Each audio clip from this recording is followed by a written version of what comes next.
I knew, Brian, we were going to talk about a show on CNN last night. I tuned and watched Grumpy Old Man 3. I would say the 90-plus-year-old Burgess Meredith handled himself much, much better than Joseph R. Biden. Welcome to the Natural Order Podcast with your hosts, Brian O'Leary and Adam Haman.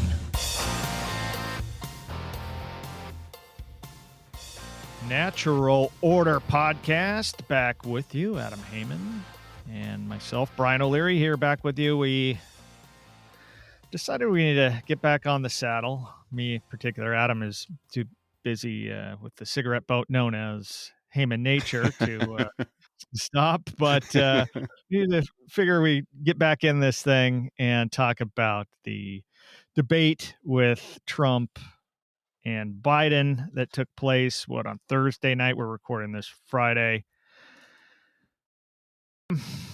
That's what we're doing here today, guys. I knew, Brian, we were going to talk about a show on CNN last night, but I tuned and watched Grumpy Old Man 3. You saying that was a presidential debate?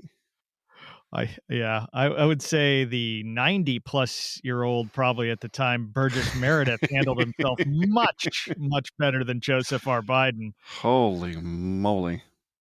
So that was my initial thing. We talked last night, Adam, and so for the folks out there, it's not that Adam and I don't talk. We talk a lot, actually, still. We just don't do these for public consumption as much. But we decided that, maybe we need to, or maybe we want to. So we will.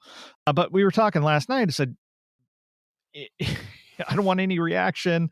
I want to see this thing for myself.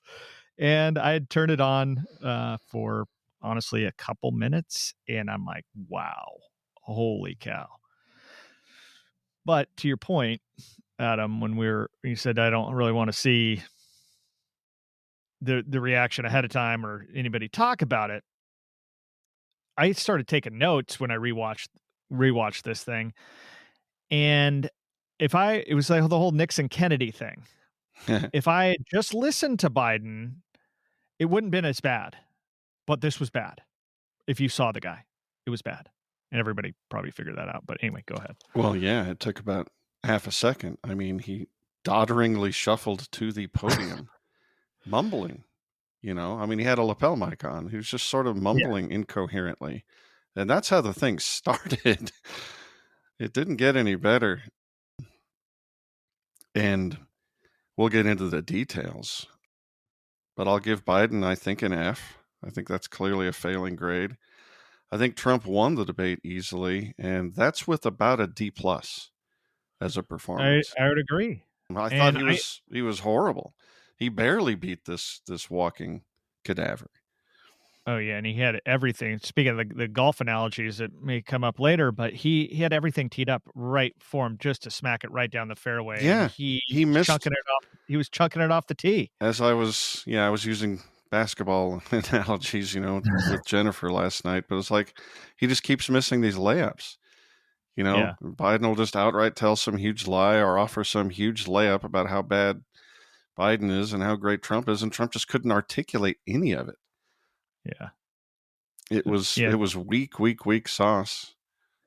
To your point, the first reaction I wrote down, Biden can't walk and he can't speak. But other than that.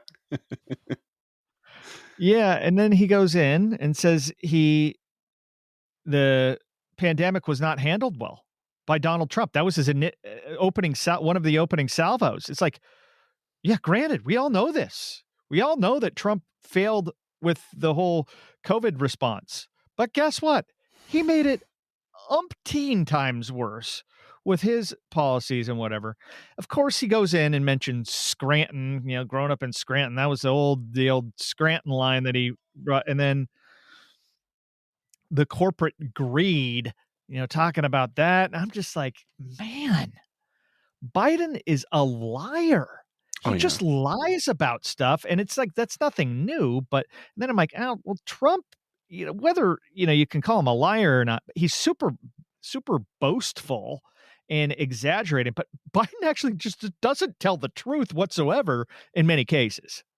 Yeah, I would say Trump obviously is hyperbolic. He tells whoppers of lies, but I would say they're directionally true.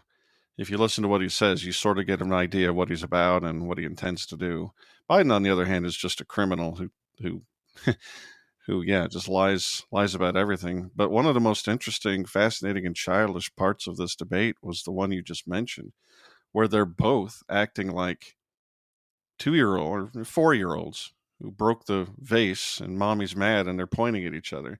They're both trying to hang the COVID nightmare and inflation on each other, just going, he did it. No, he did it. No, he did it. No, he did it. It was pathetic. You both did it, gentlemen. You're both terrible. Yeah.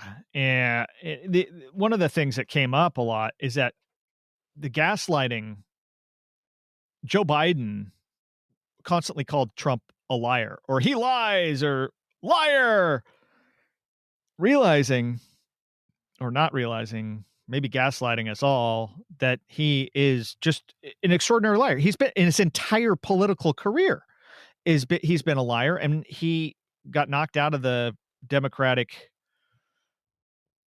primary back in, what was that, 1988 or 84, maybe even, I think 88, because he fabricated a resume or his educational background, just fabricated entirely.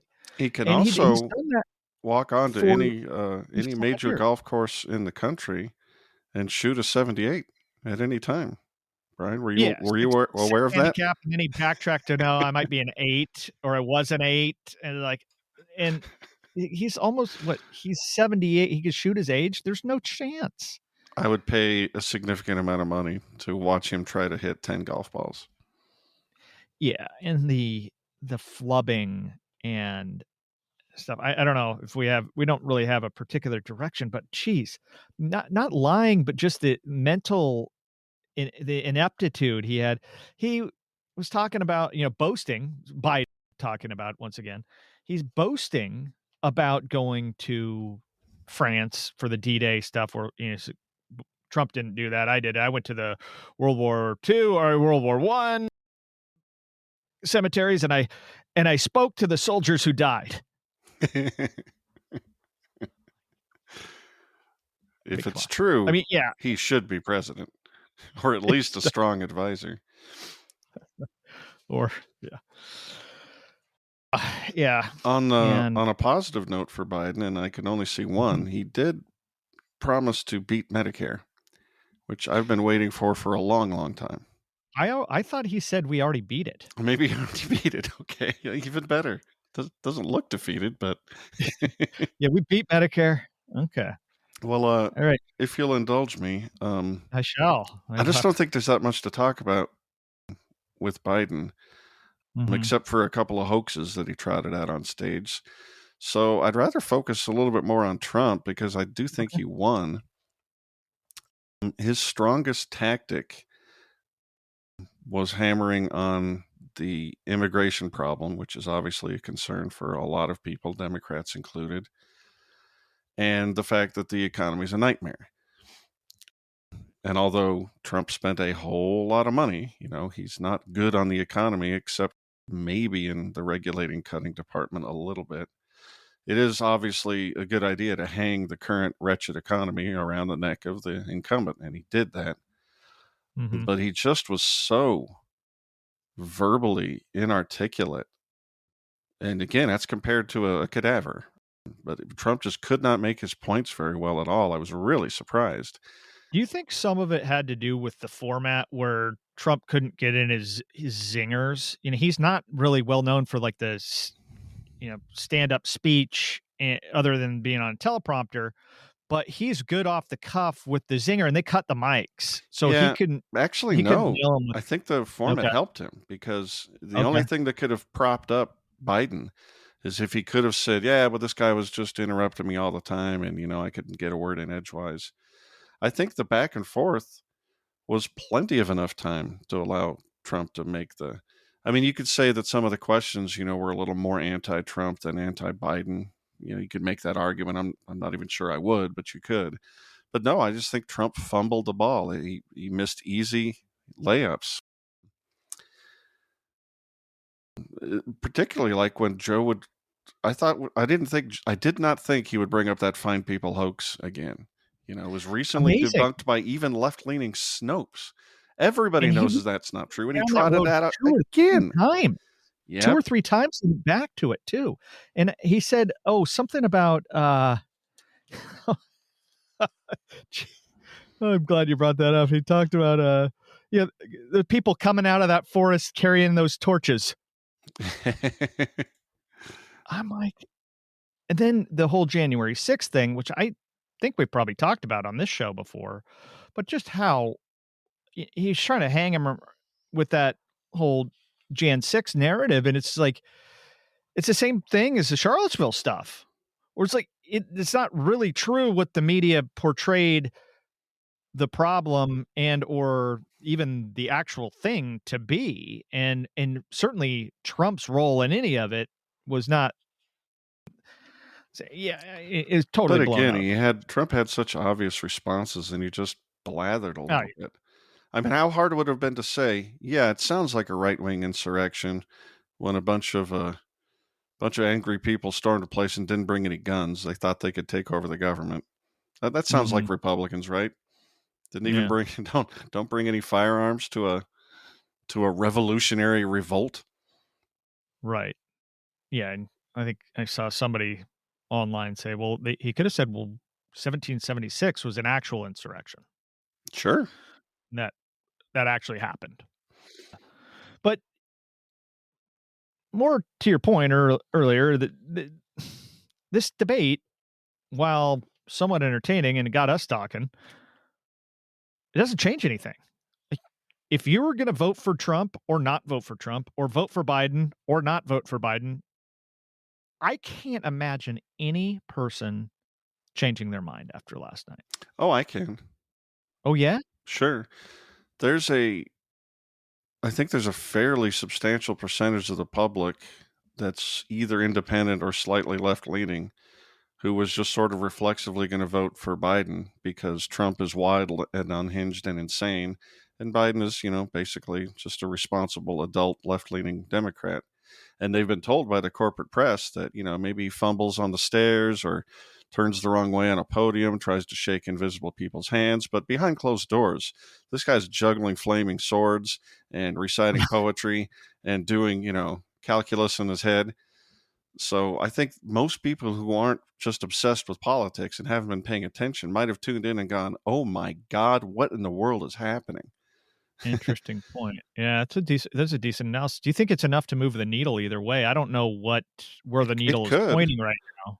I forget who it was. We haven't gotten to the reaction part yet, but somebody smart, maybe Naval Ravikant, his tweet was just, after the debate, who's running the country? Yeah, no kidding. Like who's... So for the average person who hasn't been following things and just tuned in, they might be thinking, this ship is rudderless. We don't have a captain. What's going on here? Yeah.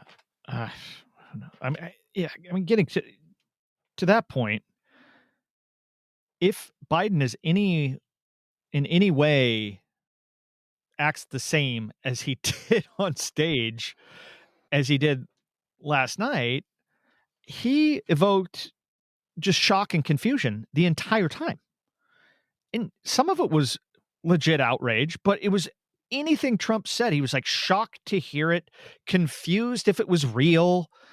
And then he had a comeback to a lot of the stuff, but he was fumbling. It was worse than I fumble along with my speech. But hey, he fumbled. He was not able, beating Medicare. I'm okay. All right. We beat Medicare. Like, I didn't even know what that means. And then the one thing I saw last night before I rewatched it, and I tweeted something to the effect early on, and he said, I don't understand the last sentence you said, and I don't believe you. Yes, that was.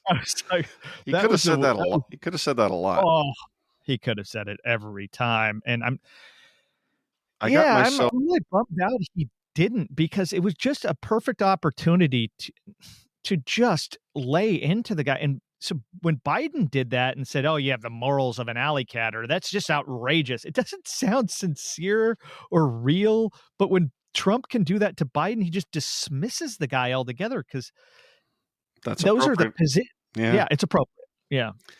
No, you're right. The only thing Joe Biden had, tennis analogy, his strong forehand or whatever, the only thing he kept going back to was just this sort of doddering moral outrage. And he kept trotting it out over and over and over. In fact, I got myself into a little trouble. We were playing a little drinking game here, and oh boy, I didn't go with "Come on, man" or malarkey or any of that stuff. I went with something fairly at least once, right, but I went with something I thought was safe, which was the very idea that. Yes, I did. Well, I believe Joe said that 50 times, and I went to the hospital last night. The very idea of this man thinking blah, blah, blah. And that's all he had. That was his only gear, this moral outrage at Trump. And it kind of makes sense. I mean, that's sort of been the left-wing position since he came down the golden escalator, was just a visceral disgust at this person. And then the rest will just fill in the blanks afterwards. And yeah. And maybe that works when you can string two sentences together, but it sure doesn't work when you can't. You mentioned the back and forth with the two, and it's like, gosh, not real great either. But there was one exchange where the moderators wanted them to talk about overdoses in people in particular. And so ostensibly had I think it came off the heels of the border situation, perhaps. I can't remember exactly. But Trump said, "Oh, we're doing very well in addiction." I'm like, it's just another one of these Trump things. Is like, is that a good thing or a bad thing? All right. And then he says, "Oh, we bought this certain kind of dog that sniffs out addiction or drugs or whatever." It's unclear, but it's like he leaves things so vague, and it's such a weird brag that he has for all these different things. Oh, we're doing so well in addiction, and we bought this certain kind of dog. So he gets cut off, right? And then it goes to Biden, and Biden starts talking about fentanyl machines. Like, what are you talking? Like, oh, we got these machines, and we need those machines. What was he talking about? So it's fentanyl. Like, not that, the pronunciation is great, but he called it fentanyl. I kept hitting fentanyl. And he talked about these machines. Like, first I've heard of the fentanyl machines. I don't even know if they're a thing, but we need those machines. And he said it in a way that, say he was 30 years younger, somewhere in our age bracket, he might have had some authority with that nonsense, but he doesn't. He's so, like you say, doddering or whatever, and he does not have that authority. Even 8 years ago, he would have had some authority, even though it's nonsense. I'm not worried. And we've got a big addiction opioid overdose crisis, and we have two leaders to choose from. Apparently, our adults overlord told us that, and one of them is going to solve this problem with imaginary machines, and the other one with an imaginary dog. I'm not worried at all. I mean, really, this debate was a clash of the titans. I mean, honestly, it was a debate for the ages. These are we don't just. You think we're not going to send our best and brightest and elevate them to the highest office in the land? These are the best we got. We're in great shape. See, yeah, they started talking about age. It was a little later. I said, "Mr. Biden, you'll be 86 at the end of the second term." He looks way older than that right now. I mean, I know some 86-year-olds that look fine, it's not all the same. People way younger that look way older, but he doesn't look good. And Trump is 3 or 4 years younger than Biden, and he'd be 82 at the end of the team. Then Biden he talked about like some other thing, like Middle East chips, when he was talking about computer chips from China, and he talked about Middle East chips, and it's like, no, you're already there. You're already cognitively well into past the century mark. So let's just stop there. I mean, maybe it doesn't matter who's in charge or who's ostensibly in charge. They're all Zaphod Beeblebrox from Douglas Adams' The Hitchhiker's Guide. It's just a distraction of the guy in the suit at the podium. He's not running the show. Come on. The civil service laughs at the presidency. The answer is 42. The answer is always 42. Are you ready to pivot toward the hilarious reaction to the debate? A little bit, yeah. And I didn't actually go down that road too much. I saw a little bit of it, but I'm willing to dive in because I'm interested in what some people have to say.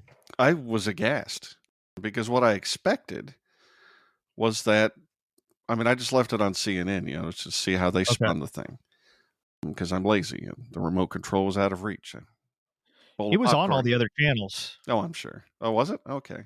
Yeah. Well, I just watched it on CNN. So I expected that with as wretched a performance as it was, most of the pundits would have said, yeah, it was about a tie. You know, maybe Biden didn't advance to the net and jump up and spike up every, you know, volleyball pass that was dished up, but it was about a tie. No, immediately it was full on panic mode from all. It looked like 20 people on the stage saying, we need to pick somebody. We need to take Joe Biden out and put someone else in. This is a catastrophe. Oh, wow. I mean, full on panic. And I was shocked. I did not expect that. I heard a little of that through the Twitter sphere, I guess you'd call it. But I didn't realize that came actually on CNN immediately. Itself. I mean, wow. It was amazing. And it reminded me, you remember back, folks who've been listening to our show for a while, back on episode 9, I talked about how our beliefs literally affect our perceptions, at least on the margins, you know, with little things, those auditory tricks, those visual tricks. Right. And I think one of the biggest belief systems that influences how we perceive things is our ideological, you know, sense of self or whatever. And I think these people have been lying to themselves about Joe Biden's ability, you know, since before he was elected, because it was an issue then, right? And if he's your guy, you're just going to say, that's ridiculous. He's fine. Nothing's wrong. You guys are distorting the videos. You're making your little jokes, but he's fine. I think what happened here, you remember that analogy I made, or that experiment I talked about, where the scientists would show people in just flashes of a second an image of a card from a deck of cards. And some of them were non-standard. You'd get the red deuce of clubs, that sort of thing. And if you slow down the amount of time that you show the thing, or you speed it up so you see it for a longer period of time, eventually your brain will get yourself out of that framework and go, oh, I'm not looking at a standard deck. I'm seeing something different. And I think that's what this debate was for that panel of 20-some shocked left-leaning talking heads. I think this was them finally seeing past their own cognitive dissonance on the fact that Joe Biden is a walking corpse, and he probably has been for a long time. Yeah, and I don't quite get what they weren't seeing in the last. Me too, but it just goes to show. Maybe not 4 years, but certainly the last 2. You can talk yourself into anything, man. If you're on record, if you've got your ego tied into things that you said that he's just fine, well, then you're not going to see. Everybody falls a little bit when they try to go up the stairs. And, you know, he confused his sister and his wife, but, you know, it could have been anything. You just talk yourself into it. Yeah. Yeah. Like I said at the beginning, he can't walk and he can't speak. And they said, I had it recorded on Fox News, or that was one of the things that got recorded because I said record debate. And so Fox News had it, and it goes immediately. I thought the whole thing was going to last 2 hours. It lasted way shorter than that. So they went right into the coverage and then whatever their show after that. So I didn't see after that, but immediately Brett Baer says, oh, we just got word that Biden's camp said Biden has a cold. We didn't know that going into the ahead of time. And it's like, I guess I could see. Yeah, I mean, cold. I mean, 3 years ago, they would have called it COVID and called off the entire debate at all. So, yeah, maybe he has a cold or COVID or whatever, and he's not feeling too good. But does a cold give you a concussion such that you can't speak or talk or think? Right. Yeah. And he didn't seem any more nasally or anything. It was just like, all right, well, did he not have rest? He could have canceled.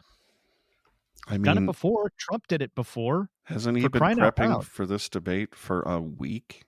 I Like think they said doing 10 nothing 10 else days. 8 or 10 days he was at Camp up at David just Camp David. Yeah. He's been prepping for this, and I assume adjusting his sleep schedule and adjusting his medication schedule, I which think there was a drug test that they agreed to. I'm not entirely sure if that was real, but Trump said he wanted a drug test. I know he demanded it, but I don't think it was agreed upon. Or I would have Okay. heard. I think we would have heard more about that. I think so too. But yeah, what was compared to the State of the Union, which I didn't watch the whole thing, but Biden was on top of it for that compared to last night. And you would have thought that it would have been more important for him to be, if they were to choose one way or another, it'd be more important for him to be on top of it, mano a mano. Well, there's But two things that could be going on there. okay, One could just be that it's hard to finesse these things. yeah, true. You get what you get. And another could be a fact that we all sort of know if we know anybody who's gotten old and, started to deteriorate. When these things happen, it goes pretty quick. Maybe he's just that much worse since the State of the Union. That's possible. But he wasn't in real good shape before that. No, So no, he wasn't. But yeah, I don't one think it's step up, linear. two steps back, as they say. Yeah, it's not Perhaps. Or, geometric yeah, exactly, yeah, but I don't think right. it's linear. And so, do you think? I mean, it's fun on an episode of Haman Nature that I've recorded but hasn't come out yet. One of my outlandish predictions for the rest of the year was that either Trump or Biden, or maybe both, wouldn't show up on your ballot in November. Well, it looks like it's not going to be Biden. I mean, the DNC is panicked. So what do you think they're going to do? Do you have a? I was trying to watch a little bit of the stuff when they were talking about the mechanics of how all that worked. The Democratic Party's screwed if they don't put Biden there. There's no way that anybody. How are they not screwed no matter what they do? Well, I think there's enough people like around the 50-50 part that Biden still stands a chance. Some of these states, I don't know the polling after last night, but some of these states, a lot of the polling suggests that Biden's going to win the election anyway before last night. Now, if they take Biden off and put Kamala Harris in, because that's pretty much what they have to do to save face and save reputation because she's next in line. People actually hate her. People don't care for Biden. But People that's the actually thing. hate her. It's what, June? Trump has until November. Assuming they keep Biden in, Trump has until November to say the person you're really voting for the next 4 years is obviously Kamala Harris. The fact that she's the most universally hated woman on the planet is not named Hillary Clinton, it doesn't matter whether they pull him or not. If she's still there, everyone is going to think they're just going to be yelled at. You are voting for Kamala. And he hasn't even gone down that road. So I think they'd have to. I think they're going to pull him with something just completely different, someone completely new. Most person universally hated other than Hillary Clinton? Yes, that's my claim. And so I think I think leaving Biden in is the exact same thing as pulling her for Kamala. Everybody knows they're going to be voting for Kamala Harris, not Biden, for the next 4 years. You think so? You think it's a conscious, known thing that the average Democrat knows they're voting for Kamala Harris? If they ever hear a single Trump ad, they'll know it. I mean, what else would you say if you were Trump? Obviously, this man can't serve a month, let alone a term. So you're voting for the VP to be president. Yeah. Well, I think the DNC knows that, and I think they're going to take a Hail Mary with either your wretched governor there in California or somebody who I'm not thinking of yet. Maybe Hillary Clinton herself. I don't know. She is a demon. Yeah. Demons don't like to go away. I mean, as the 11th hour replacement for Biden or Harris or both, new ticket altogether? Brand new ticket. I mean, they can do it. Yeah. It's their own little private club, the DNC. They can do anything they want. They don't have that convention for another month or two, right? August, maybe? Yeah. Yeah, you guys jumped the gun a bit. Yeah, I mean, I guess they had a problem. I mean, the interests involved, the military-industrial complex and all the people who have attached themselves onto it, the pharmaceutical company, all the unions, just all these corrupt entities, oil and gas, whatever Halliburton does, the whole corrupt mess. They have attached themselves to this Biden thing, and it boggles my brain to think they don't have a plan B already thought out. I can't believe they're actually scrambling. I've been saying for a long time that Nikki Haley, who looks like the mouthpiece for the regime as I've ever seen, I think that was their pick on the Republican side, and she's only suspended her campaign. She hasn't canceled it. I thought they were going to try and off Trump and shove her in there. So maybe they have that as their back pocket plan if they can't figure out the Biden ticket. Yeah, but it looks bad. Yeah, it's bad. And then we have, let's not completely dismiss the rest of the candidates, but you have Robert Kennedy Jr., who's still hanging around, and at least in some states or a lot of states. And then you have he recorded himself answering the debate questions. I think he live streamed it, so I'll have to go back and check that out.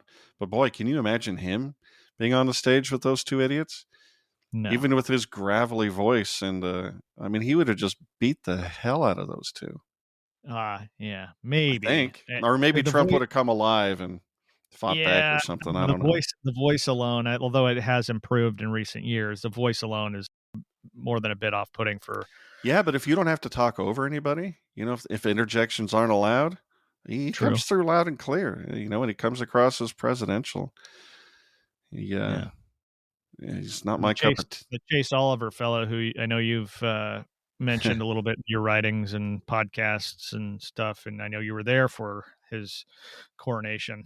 He doesn't. I think he's going to probably do the worst that any libertarian candidate has done in because of my time. Yeah, because of Bobby Jr. specifically. It's the Ross Perot effect. But I did find it somewhat interesting in a disturbing way that when the talking heads, again in that after show on CNN, when they're talking about third party people, they mentioned Robert F. Kennedy Jr. and Jill Stein and Cornel West. Didn't even mention the libertarian candidate. Yeah. Oh dear. Well, I'd be interested to see if he pulls better than there's some hardcore, not they're more than libertarian, but there's hardcore Green Party people, but they'll only vote Green Party ticket. Libertarian Party people will often not vote for a guy like Chase Oliver, say, if he's just a total clown show. I mean, the Bill Weld, that whole.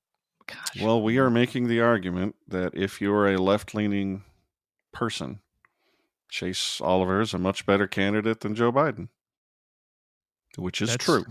That's a good point. Which is true. So if you want to vote something like your principles, Chase Oliver is a good vote. Yeah. Better than Jill Stein, I would argue. And I'm not. She seems to, she comes around every 4 years, or has been for the last. Has been, yeah. I don't know much about her. I know Cornel West is hilarious. He showed up at the California Libertarian Party convention and got on a panel with Jacob Hornberger. And who was the other libertarian candidate? I can't remember. And he's hilarious. Pure socialist. I don't want him anywhere near control of the levers of power, but he's a strongly anti-war. Yay, Cornell. Socialist. Boo, Cornell. So. Yeah, other than all this reaction and where we're going, I mean, is there going to be another debate? I haven't heard. I would kind of doubt it. I can't imagine. Not with Biden. Even though I hate the word "kind of." Yes, you do. Right. I'll forgive you. I don't think Biden's team will allow it. I don't think Trump needs it. I think if we see another debate, it will be a different pairing. Yeah, and we'll see what happens with what was not addressed at all in this conversation or any of the coverage I saw, other than what one thing Joe Biden said was Trump's legal situation. I mean, they're gonna hammer that over and over, the convicted felon, but it didn't look to bother Trump all that much because he knows it was largely just got railroaded. It's a sham. Yeah, it's political political activism via the Department of Justice or these state DAs, I got to assume that most of the country sees that. Even if you hate Trump, can't you see how I much of a agree. joke this is?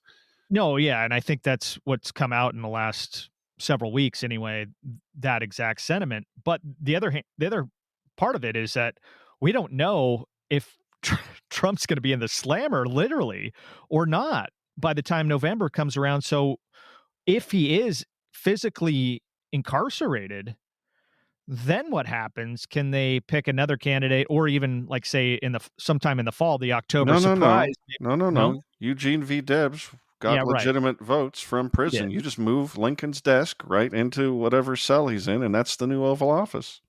Yeah. Well, a lot of ins, a lot of outs in the old Duder's head there. A lot of strands.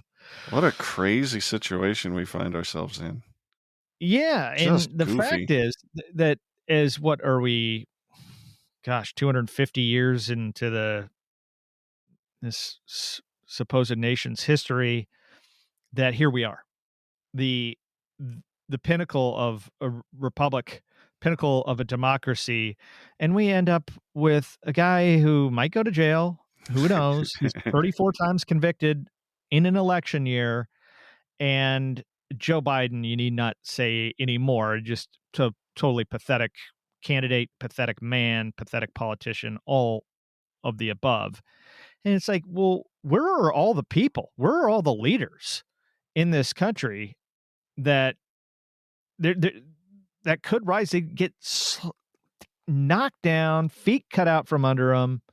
And there might not be that many of them to begin with, but Well, if the system is as corrupt as I and you, I think, feel that it is, then those people should never go far, even if they were. First of all, I think you have to be a little bit sick and corrupt in your soul to want to be wielding well, power over your that's part fellow of the man. problem.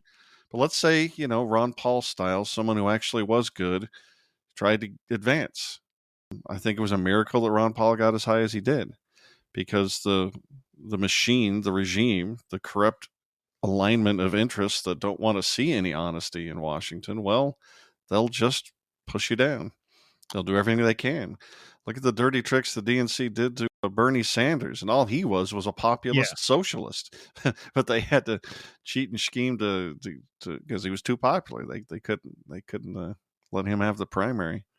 So I think this is a corrupt thing ruled by corrupt people, and so of course we should see corrupt people at the top. Famous inventor, American inventor, and many other things, Buckminster Fuller, says you never change things by fighting the existing reality. To change something, build a new model that makes the existing model obsolete. And there's a lot of wisdom there. Agreed. And he's talking, I mean, he who knows? I don't know exactly what he was talking about there. Could be talking about anything. So it comes up. It's specific enough and vague enough that could come up. But in our case, in our specific case, and what we're talking about here, I think that this, fighting the existing model, this two-party head of some oppressive government, you don't fight that head on. You're No, never going to win. I think you're But exactly right. What we your need to other do, systems yeah, that not only they don't challenge that can stay in place. See, I think this is the problem that most people who want to fight the government, myself included, for many years, we're just like, but we're trying to go head to head with these guys, and you can't do no. it. It's a two-part pronged structure. The first one you alluded to. We need to nurture and grow the private institutions that Yeah, we talk about that a lot on this we show. talk about it a lot, to do the things that we are trained to rely on government for. And then you don't go heads up against the regime.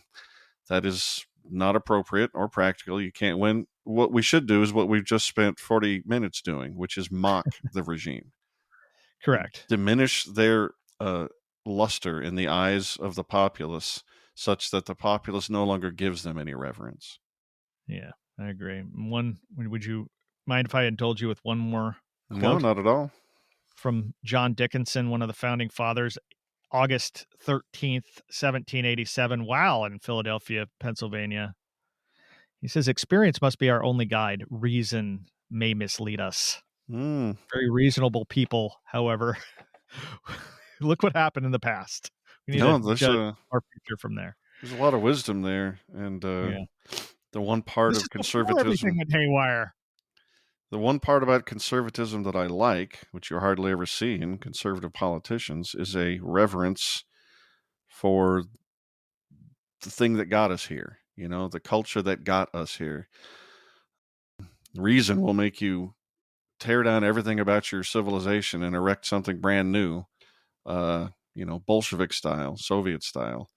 And the good part of conservatism has a little wisdom to go, no, let's maybe not do that. Maybe those fences were put up for a reason. Yeah, we can go on and on about that, but I think we'll leave it there for this episode of Natural Order Podcast. Go to briando'leary.com for more of this. From my end, sign up for my email newsletter, and Adam HamanNature.com or HamanNature.substack.com. You can catch all his stuff there. He's producing 3 episodes a week usually. It's not quite that much. But yes, folks, please go to HamanNature.substack.com. And my other show, Haman Nature, is on YouTube. Just search Haman Nature, or go to my Substack and all the links are there. And you can catch me on Twitter /X at Rerazer, Rerazer. And Brian? Yeah, you got me right here. I think Brian D. O'Leary. You can find me. Right, if you're watching this on video, but Brian D. O'Leary on the X Twitter, as I call it now. X Twitter, that's right. Still evolving.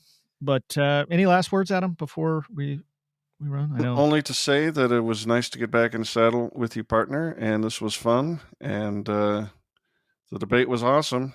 F versus D+. Very nice. Yeah. Amazing, and D+ wins, but it does. All right, folks. We'll talk to you next time. Thanks. Bye. Show notes for today's episode. Go to naturalorderpodcast.com/ep22. And to see what Adam's up to, go to HamanNature.com. And to sign up for my email list and to find podcasts for the Brian D. O'Leary Show, that's BrianDO'Leary.com. And of course, don't forget, naturalorderpodcast.com.